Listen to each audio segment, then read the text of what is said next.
Shabbat Shalom. Mazel Tov. So this Shabbat happens to be, in addition to Shira's Bat Mitzvah, the sermon campaign for Shalom Bayit.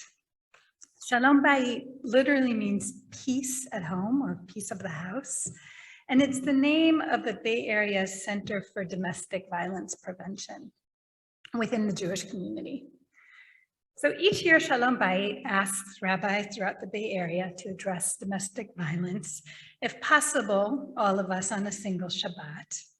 It's not always possible. And truthfully, if the date requested falls on a bar bat mitzvah, we hesitate.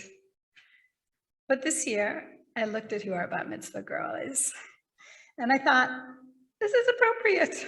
Shira is a girl with great inner strength. She has power. And she's been trained by her parents to develop her power. And both by who she is, by her own nature, and by the values expressed at home, she uses her power to support friends who have not yet come into theirs. Power, that ability to control, to make things happen. There's nothing more glorious than feeling power and using that power to do good. You described it so well in your drash, Shira. This, I feel, is the feeling of being created in the image of the divine, of the powerful. And there's nothing more ugly than using your power to cause harm, to bend others to serve your will. Most people who work on domestic violence prefer to focus on the abuse of power rather than on the violence itself. And that's because if the only thing we look for is scars and bruises, we might disregard some deeply abusive relationships. I heard a chilling story years ago when I was living in the Boston area, and I was volunteering for a group there that's very similar to Shalom Bayit here. The story was that a young couple rented a hotel room on their wedding night. The hotel was a tall building, and the room was on a high floor with a balcony. After all the excitement of the wedding party, of course, they went alone to their hotel room. Soon after they got there, he asked her to come out onto the balcony. I imagine she thought he wanted a quiet, romantic together night, a romantic moment together in the night air. But when she stepped outside, he grabbed her and dangled her upside down. Steam coming out of my ears. Yeah. So I was like, you know, me you're too. for a patient. That's smart. Yeah. Well, and I would make a statement.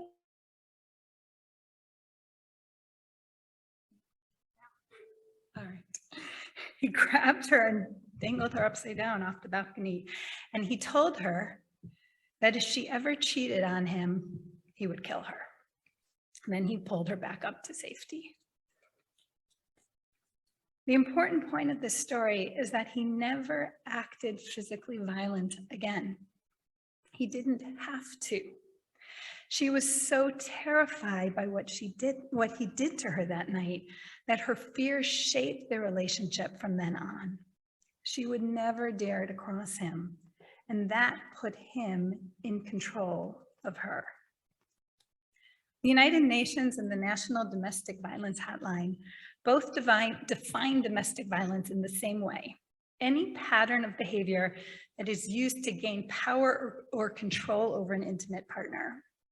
But Shalom Bayit uses a subtly different definition. Their website says, domestic violence is an abusive pattern of power and control. So I want you to notice that that definition specifies patterns of abusive power, not just any power. And I like that one better, because power in a relationship is not inherently bad. Actually, if you want to enter into an intimate relationship, you have to be ready to give that person power over you. Intimacy requires trust. But in a healthy relationship, the power is mutual. You have power over each other. And you can use that power to do wonderful things together. Sometimes you might mess up. With the power of intimacy, sometimes we say or do things that hurt our loved ones. But when it's a healthy relationship of equals, the intention should never be to cause hurt. Not even, maybe certainly not in the heat of the moment. And there should never be an intention to control your partner against their own welfare. So in that sense, domestic violence is of a kind with larger scale abuses of power. It's not power inherently that's a problem. It's outsized power and it's the abuse. So as you all know by now, we'll be reading the story of Esther on Wednesday night. And the obvious villain of that story, Haman, is a power-hungry genocidal maniac. The similarity between him and Hitler is almost eerie. To some extent, he reminds me of Putin too. But did you know that Haman does not appear until chapter 3 of this 10-chapter book? And as we focus so much on Mordecai and Haman, I think we sometimes lose sight of the bigger power struggle in this book, the one that starts right in chapter 1, a struggle about societal norms and domestic violence. Here, the villain is not Haman, it's the king, and in some sense, it's the entire culture. In the opening scene of the Megillah, King Ahasuerus throws a party for all the men of the kingdom, and Queen Vashti throws a separate party for the women. These are drinking parties, and we know that alcohol aggravates any abusive relationship. So in a fit of drunkenness, the king calls for the queen to leave her party and come dance in front of the men. Leharot hamim b'hasarim et yofya. He wants to show all the commoners and the officers her beauty. It would seem that this woman is queen in name only. She is no partner to this king. In his mind at that moment, she's hardly even a human being with her own feelings, needs, and desires. She is his possession, and he wants to show her off.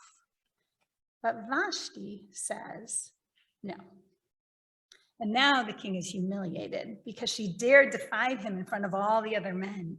He thought he had control over her. She showed him otherwise.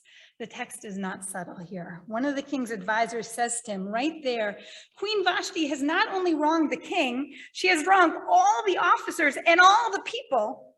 Notice people are men in the kingdom, because when word gets out of what she did, all of the women will disdain their husbands. It does not go well for Vashti. She's removed from her position. The text is unclear if she's executed or simply disgraced and banished. And the chapter ends with an official decree going out to the kingdom, Lihiyot kol ish sorer beveito. Every man should rule in his house. Now, King Ahasuerus may have been a drunken fool, but he was clearly a powerful and dangerous one. Surely Vashti knew the score. How the heck did she have the courage to stand up to him? The Midrash suggests that Vashti was the daughter of Nebuchadnezzar, the great Babylonian emperor. In other words, she wasn't just a pretty face with an attractive body. She was royalty, and she knew she had internal worth. I think also she must have been emboldened by the presence of all the women sitting around her at her party. Her story holds some important truths for us about domestic violence. 1, standing up to an abuser takes tremendous inner strength and also moral support from others. Unfortunately, many abusers know this, and they may work both to degrade their partner's confidence and to isolate them from friends and family. 2, trying to escape a violent relationship is dangerous. When the survivor decides to leave, the abuse will usually get worse before anything can get better. This is something that allies, friends who are supporting friends in abusive relationships, really need to internalize, because it can be so frustrating to watch your friends submit to the abuse. But the best way to support them is to give them confidence and courage. And that starts with showing that you trust that they and only they will know when it's time to leave. And 3, culture matters.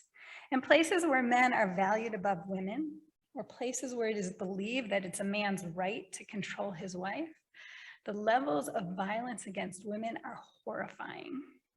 And cultures are formed by the people who live them. And so that means that every one of us has some power to shift the balance of our culture towards nonviolence.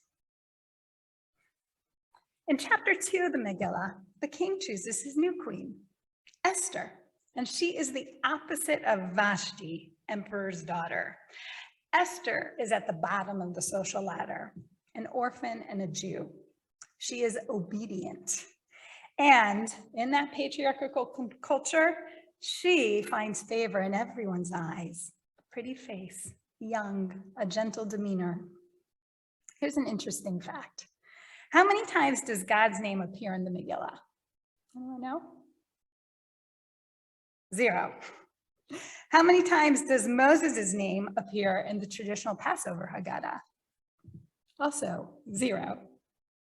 So this week I had an enlightening conversation with Ken Leventhal, who's sitting right there. We were comparing Putin to Pharaoh and sharing this awful feeling of powerlessness about what is happening right now. Ken said in deep frustration, Moses and Aaron had God fighting for them. We don't have anyone like that today. No human being can overthrow Pharaoh. Well, about Pharaoh, Ken is right. That's explicitly why Moses' name is not in the traditional Haggadah. It's to remind us that it was God, not the Jews, who brought down the violence on Egypt. But I pointed out to Ken that the story also includes quieter acts of courage.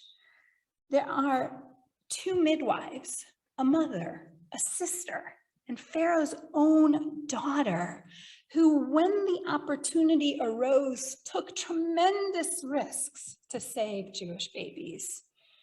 They could not bring down Pharaoh, but they saved the Jewish people. Esther, on the other hand, did take down Haman.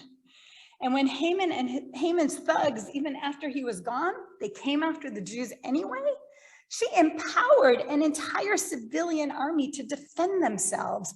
And I have to say that scene at the end of the Megillah where common people are taking up arms reminds me an awful lot of the husbands and fathers and just normal Ukrainian people who are defending themselves with weapons because they have no choice.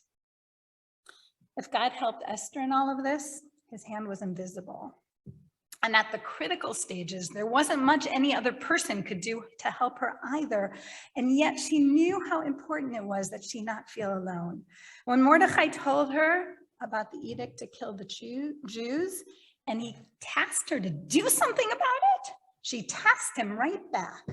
Go tell all the Jews to pray and fast for me, she said.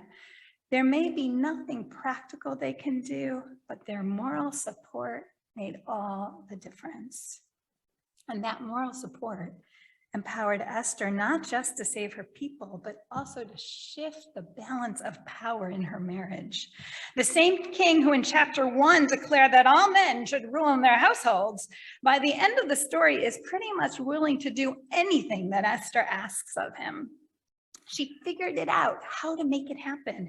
And she did it entirely in her own way, on her own time frame, because actually there is no other way to do it. Powerlessness is a terrible feeling, but our tradition offers us many models for reclaiming power in the face of abuse. When it's your own fight, you have to do it your own way. And when it's someone else's fight, you have to remember that they have to do it their own way, but that they cannot do it alone. If you are in an abusive relationship, know that you are not alone. I'm here for you. Whether you are a member of CBJ or not, you are welcome to come talk to me. You can come talk to Cantor Barbara, to Bill, to Rabbi Ezra, to any of the staff of Shalom Bayit. Every human being is created in the image of God, and every human being deserves dignity and inner power. Shira, your inner power is a joy to watch. The way you sink your teeth into a challenge, determined to do your best. You talked about simcha, and I think you know that happiness is part of your power.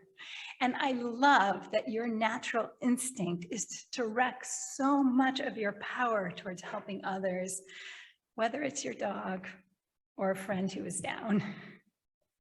Your parents are strong feminists, and you have inherited that ethic, but already you are making it your own. My blessing to you is that your power continue to grow, that you continue to use that power to help others, and that you understand and expand who it is that deserves your help, so that always you will be a blessing to those who know you. Mazel tov, so proud of you. Mazel tov Shemen, Mazel tov Ram, Tali, Yana, Idan, Mazel tov to the whole family, to our community, and Shabbat Shalom.